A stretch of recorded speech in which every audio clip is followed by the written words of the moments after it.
నమస్తే అండి. Welcome to అల్లవారమ్మే వ్లాగ్స్ అండ్ థాట్స్. మీరు ఎలా ఉన్నారండి? నేనైతే చాలా బాగున్నానండి. మీరు కూడా బాగున్నారనుకుంటున్నాను. ఈ వీడియో వస్తే వ్లాగ్ వీడియో అండి. వ్లాగ్ అంటే మనం ఏంటంటే ఆ రోజు చేసుకున్న పనులన్నీ చూపిస్తాం.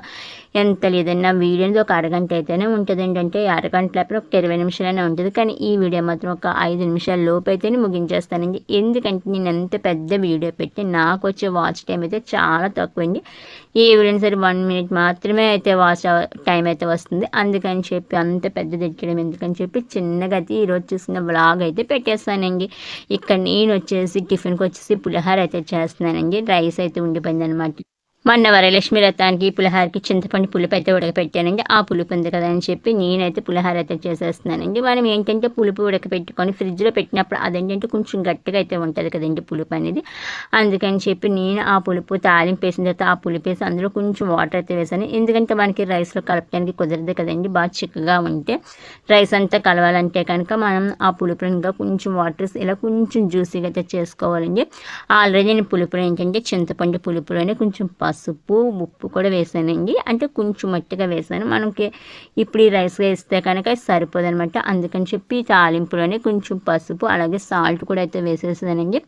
అంటే మనం ఏంటంటే ఆ పులుపు పాడవకుండా అలాగే అందులో నూనె బెల్లం చింతపండు పులుపులోనే ఉప్పు అలాగే సాల్ట్ కాదండి పసుపు కూడా వేస్తారు కదండి. కానీ మనం ఏంటంటే రైస్లో కలిపి మళ్ళీ కూడా ఎక్స్ట్రాగా పసుపు అలాగే ఉప్పు అనేది అయితే వేసుకోవాలండి. ఇక్కడ నేను వచ్చి బెండకాయ వేపుడు చేద్దామని చెప్పి బెండకాయలు అయితే కట్ చేస్తున్నానండి. అదేంటి బెండకాయ వేపుడు అంటే మామూలుగా మనం చిన్న ముక్కలు కట్ చేస్తాం, ఇదేంటి ఇంత పొడుగ్గా కట్ చేస్తున్నారు అనుకుంటున్నారు. ఏమీ లేదండి. ఉదయం అలా ఫోన్ చూస్తుంటే నాకైతే ఒక వీడియో అయితే కనిపించిందండి బెండకాయ వేపుడు అని చెప్పి.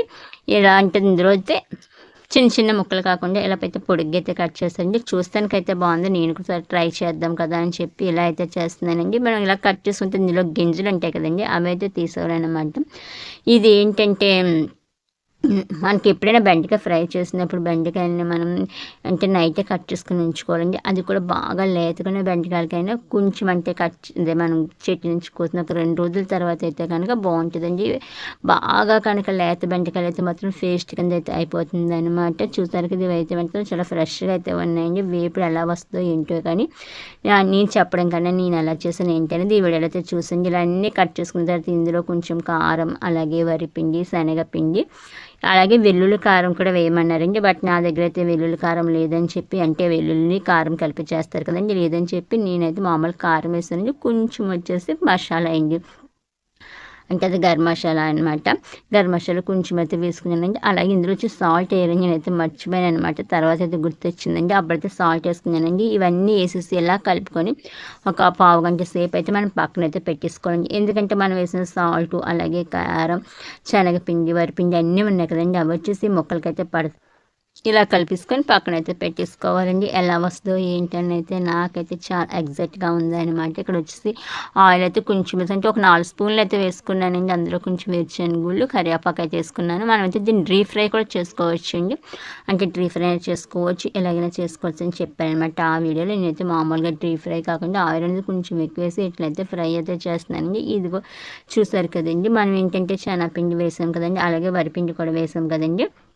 మనకు వరిపిండి వాళ్ళు ఏంటంటే వేపినది కొంచెం దాని స్పైసీగా అయితే వస్తుంది అనమాట. ఇదిగోండి ఇక్కడైతే నేనైతే కలిపేస్తున్నాను. ఫస్ట్ ఏంటంటే మనకి బెండకాయ అనేది జిగురు ఎక్కువ ఉంటుంది కాబట్టి కొంచెం కలపడానికి అయితే గరిటె నిండా జిగురుగా అయితే అంటుకుంటుందండి. అలాగే దానికి తోడుగా నేను వచ్చి టమాటా పచ్చడి అయితే చేస్తున్నానండి. ఇది వచ్చేసి ఎప్పుడు నేను చేసే విధంగా అయితే చేస్తున్నాను. ఎందుకంటే అది కొంచెం వెరైటీగా చేద్దామని చేసాను. అది ఎలా వస్తుందో ఏంటో తెలియదు. దీన్ని కూడా వీడియో చూసి వెరైటీగా చేసాను. 2 పోతే బాగోదు కదండి, మనకైతే రైస్లో తింటాకైతే ఏముండదని చెప్పి ఇది ఎప్పుడు నేను నార్మల్గా చేసే స్టైల్లోనే నేను చేస్తున్నానండి. అది మాత్రం కానీ బాగానే వచ్చిందండి. ఫ్రై అయితే మాత్రం బాగానే వచ్చింది. కానీ నేనైతే ఒక 1/2 కేజీ బెండకాయలు అయితే తీసుకుంటే చాలా తక్కువ అయితే అయ్యిందండి ఫ్రై అనేది. చూస్తారు కదండి, ఇది ఇంకా బాగా మగ్గాలి అనమాట. కానీ టేస్ట్ కూడా బాగుందండి. అలాగే చెప్పాను కదా, ఇక్కడ నేను టమాటా పచ్చడి అయితే చేస్తున్నాను. ఇందులో పచ్చిమిర్చి ఎల్లుల్లి చింతపండు అలాగే టమాటాలు అయితే వేసానండి. ఇలా కనుక మనం పచ్చడి చేసుకుంటే రైస్లోకి చాలా బాగుంటుందండి. ఇవి వచ్చేసి నాకు కొత్త చీరలండి. మొన్న రాఖీ కట్టడానికి వెళ్ళినప్పుడు మా అన్నయ్య అలాగే మా తమ్ముడు పెట్టిన చీరలు అనమాట. ఇది వచ్చేసి మా అన్నయ్య వాళ్ళు పెట్టిన చీర అండి. ఇది వచ్చేసి లైట్ సిమెంట్ కలర్ అండి. దాని చీరని ఏదో అంటారు, బట్ నాకైతే తెలియదండి. దీని నిండా చిన్న చిన్న స్టోన్స్ టైప్ అయితే వచ్చిందండి. బ్లౌజ్ అయితే చాలా బాగుంది, ఫుల్ వర్క్ అయితే వచ్చిందండి చేతులకి. బట్ నేనైతే అనుకుంటున్నాను ఇది చేతుల కన్నా బ్యాక్ సైడ్ నడడానికి వేసుకుంటే బాగుంటుంది కదా అనుకుంటున్నానండి. అంటే బోట్ నెక్ అయితే బాగుంటుంది. మామూలుగా మనం డీప్ నెక్ ఏదైనా పెడితే కనుక వర్క్ అంతా పోతుంది. బోట్ నెక్ అయితే బాగుంటుంది, కొంచెం డిఫరెంట్గా ఉంటుంది అని చెప్పి నేనైతే అలా అనుకుంటున్నానండి. అంటే అక్కడెక్కడ వర్క్ కూడా ఇచ్చారనమాట బ్లౌజ్కి. సారీ మొత్తం చాలా స్మూత్గా ఉందండి. ఇది వచ్చి మా తమ్ముడు వాళ్ళు పెట్టిన చీర అండి. ఇది వచ్చి పట్టు చీరలాగా అయితే ఉంది.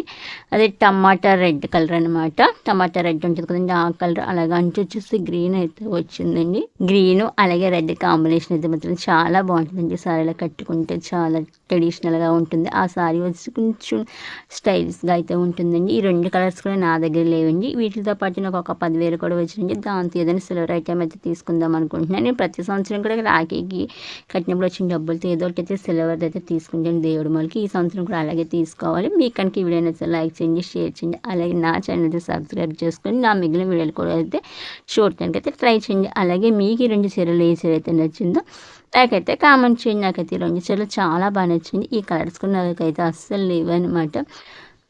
వినాయక చవితి అలాగే నా బర్త్డే వస్తుంది. ఈ 2 చీరలు అయితే ఒకటి వినాయక చవితి నాడు, ఒకటి నా బర్త్డేలో అయితే కట్టుకుందాం అనుకుంటున్నాను. మర్చిపోకుండా నా ఛానల్ సబ్స్క్రైబ్ చేసుకోండి. మీకు ఇందులో ఏ చీర నచ్చింది అనేది కూడా నాకైతే కామెంట్ చేయండి.